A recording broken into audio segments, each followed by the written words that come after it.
Do you have rocks in your head? Hi, Dr. Andrews here, chiropractic neurologist at PC Wellness Center.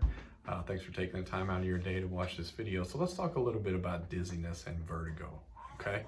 Yeah, everyone kind of uses those terms and they get confused and they use them wrong sometimes. So dizziness, to explain it, is a broad term, okay? And then underneath dizziness are different classifications, okay? One of them is called pre-syncope, and it's like a lightheaded feeling or faint feeling.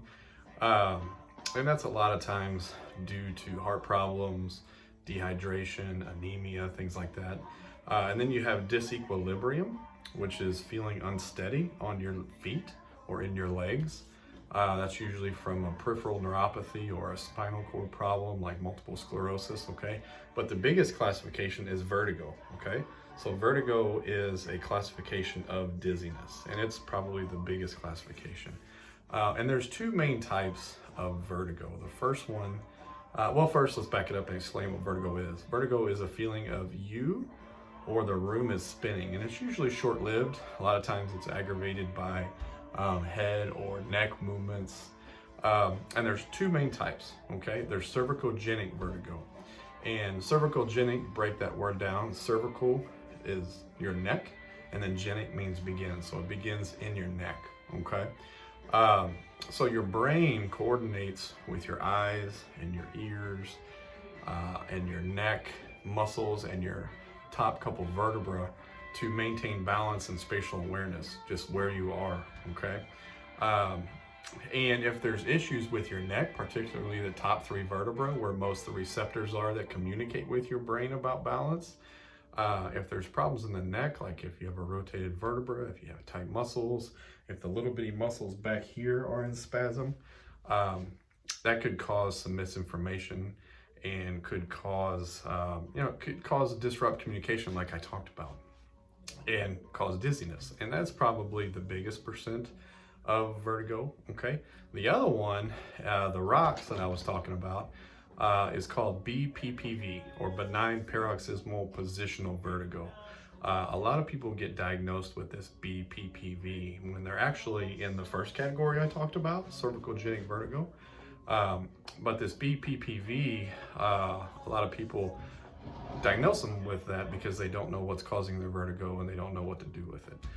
Some of them are diagnosed with those rocks, okay? So you have naturally occurring calcium crystals in your ear. And every once in a while they can get dislodged because of trauma, because of doing something repetitively or sleeping wrong, or there's a million reasons. And they can get inside these semicircular canals in your deep ear, okay? And there's three of those canals. There's a posterior, lateral, and a superior, I believe. They're kind of on an X, Y, and a Z axis. And if those crystals get in those canals and they get in the fluid and they stimulate these little bitty hairs, that can definitely cause some aberrant signals and cause dizziness and a lot of inappropriate stimulus to the brain. So one of the ways that we get rid of that is that canalith repositioning maneuver. Canaliths are a name for those crystals, and we do guided head movements, by a physician, by me, or Dr. Persley. We're both trained to do it, and we try to work those crystals out of those canals and back where they should be, and it's a trial and error treatment. So both of those types of vertigo I talked about, the cervicogenic vertigo and the BPPV, are treated in our office. We're both trained to diagnose and treat these conditions. The one is corrected by chiropractic, and the other one we do chiropractic and the repositioning things to get those crystals out. So another condition that a lot of people don't think chiropractic treats, it is our condition of the week. So if you guys know anybody that has vertigo or dizziness, please send them into our office or tag them in this post. Please like and share this video, send it out, share it to anybody you know that is suffering from vertigo, and we will get them on the right path, get them feeling better, because it is really, really debilitating, and I feel sorry for some of these patients that come in that are dizzy. So let's get rid of it. Thank you guys. I appreciate you watching this video. Have a great rest of the day.